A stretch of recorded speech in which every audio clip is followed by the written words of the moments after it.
El número 0, que a simple vista parece inofensivo, ha estado dentro de muchos debates dentro de las matemáticas a lo largo de la historia, lo que ha dejado algunas dudas fuera del círculo de matemáticos. Responderemos a algunas de ellas. ¿Por qué no se puede dividir entre 0? ¿Qué pasa si lo dividimos entre sí mismo? ¿Cuánto es 0 elevado a la 0? Y por último, ¿por qué es un número par? ¿Por qué no se puede dividir entre 0? Aunque es posible hacerlo en ciertos contextos de matemáticas más avanzadas, normalmente se considera como una operación indefinida. Para poder visualizarlo, tomemos la función 1 sobre x. Si x es 0.1, la función valdrá 10. Si x es 0.01, la función tomará el valor de 100. Es decir, si hacemos que x tome valores positivos cada vez más pequeños, el valor de la función será cada vez mayor. Si tomamos el límite de la función cuando x tiende a 0 por la derecha, es decir, tomando valores positivos cada vez más cercanos a 0 sin llegar nunca a 0, el valor del límite será infinito positivo. Esto se puede ver en la gráfica de la función 1 sobre x. Cuando los valores de x se acercan a 0, el valor de la función crece infinitamente sin tocar nunca el eje vertical. Pero si tomamos el límite cuando x tiende a 0 por la izquierda, es decir, tomando valores negativos cada vez más cercanos a 0, el valor del límite será infinito negativo, ya que si hacemos que x tome valores negativos cada vez más cercanos a 0, el valor de la función cada vez se hace más negativa. Como los límites por la izquierda y por la derecha son diferentes, tenemos entonces que el límite de 1 sobre x cuando x tiende a 0 no está definido. Lo mismo sucede con cualquier número a mayor que 0 en la función a sobre x. Para los números menores que 0, el límite tampoco existe, pero los valores de los límites laterales se invierten, es decir, cuando nos acercamos por la derecha la función tiende a menos infinito y al acercarnos por la izquierda tiende a infinito positivo, por lo que la división entre 0 está indefinida en los números reales.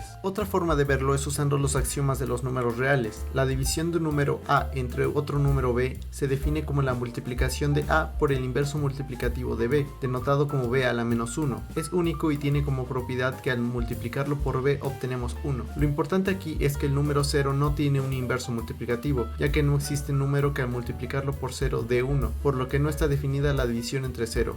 Podríamos ignorar esto y aún así intentarlo, pero surgirían algunas contradicciones. Por ejemplo, tenemos que 0 por 1 es 0, del mismo modo 0 por 2 es 0, por lo que podemos igualar ambas expresiones. Si ahora dividimos entre 0 y suponemos que sigue las reglas del resto de números, llegamos a que 1 es igual a 2, por lo que al menos en este nivel la división entre 0 no está definida. Ahora, ¿qué pasa si dividimos 0 entre 0? Podríamos pensar que es 0. Recordemos que 0 dividido por cualquier número que no sea 0 nos dará 0. 0 entre 1 es 0. 0 entre 10 es 0. 0 entre 2.1 es 0. También podríamos pensar que 0 entre 0 es 1, ya que al dividir un número por sí mismo obtenemos 1. Pero además tenemos que la división entre 0 en los números reales está indefinida, ya que no existe un número real que satisfaga esta operación. Entonces, ¿cuál es el resultado correcto? Veamos esto gráficamente. Tomemos la ecuación y sobre x y por el momento no consideremos el origen de coordenadas. Si nos movemos sobre el eje horizontal, es decir, y igual a 0, vemos que y sobre x es igual a 0. Esto nos hace sospechar que en x igual a 0 esto también debe cumplirse, pero si nos movemos sobre la recta y igual a x, nuestra ecuación se convierte en x sobre x, lo que es igual a 1. Es más, si nos movemos por la recta y igual a menos x, la ecuación es igual a menos 1. Si nos movemos ahora por el eje vertical, es ahora la recta x igual a 0. Entonces tenemos una indefinición. Podemos ver que el origen es un punto un tanto problemático. Se dice que es una singularidad evitable en cada uno de los casos. Podría verse como si 0 sobre 0 pudiera tomar cualquier valor que se quiera al considerar distintas rectas sobre el plano, por lo que se dice que es una forma indeterminada. Otra forma de abordar el tema es tomar un número real cualquiera al que llamaremos a y dividirlo por otro número real que llamaremos b y pongámosle c al resultado, por lo que se debe cumplir que a es igual a b por c. Por ejemplo, 10 entre 2 es igual a 5 si y solo si 2 por 5 es igual a 10. Si a y b son 0, tenemos 0 sobre 0 es igual a c. Si c es 0, la propiedad se cumple, ya que 0 por 0 es igual a 0. Pero si tomamos 0 sobre 0 igual a 1, también se cumple, ya que 0 por 1 es igual a 0. En realidad se cumple para cualquier número real a, ya que 0 por a es igual a 0. Así podría decirse que 0 sobre 0 puede tomar cualquier valor, por lo que está indeterminado. Como está indeterminado, no cumple con las propiedades de los números reales, por lo que no se puede decir que forme parte de ellos.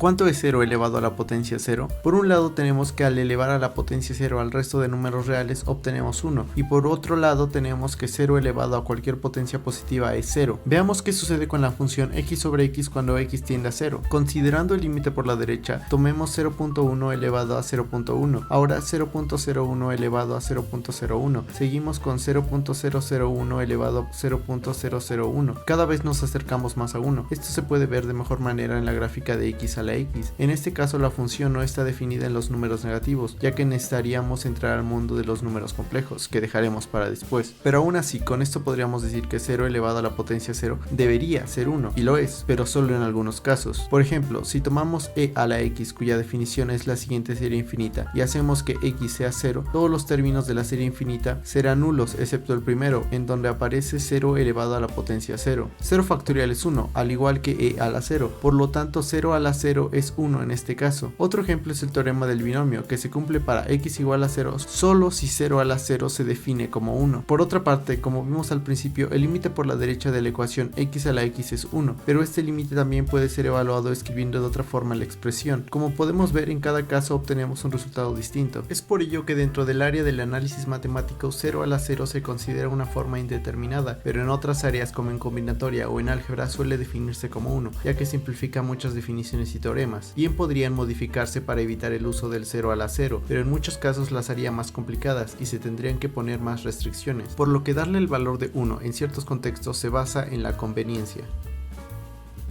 El 0 es un número par o impar. Guiándonos en la recta real podemos ver que hay un número par, luego uno impar, seguido de un par nuevamente. Para que se cumpla esta observación, el 0 tendría que ser un número par. Para comprobarlo, veamos si cumple con las propiedades de un número par. Un número par A es un número entero que es divisible, sin residuo, entre 2, por lo que se puede escribir en la forma A igual a 2k, con k siendo entero. Tenemos que el 0 cumple con esta definición, ya que 0 sobre 2 es igual a 0, siendo 0 un entero, y también se puede escribir con la forma 2k, con k igual a 0, y cumple con la observación que hicimos al principio, es decir, está entre dos números impares en la recta real. Además, hace que se cumplan las reglas de la aritmética de números enteros pares. Al sumar o restar dos números pares obtendremos un número par. Al sumar o restar dos números impares obtendremos un número par, y al multiplicar un par por un número entero obtendremos un número par. Si no se considerara al 0 como par, estas reglas no se cumplirían. También, aunque de una forma un poco extraña, se pueden considerar 0 objetos divididos en dos grupos iguales, ambos con 0 objetos, claro, cumpliendo así la noción usual que se tiene de los números pares.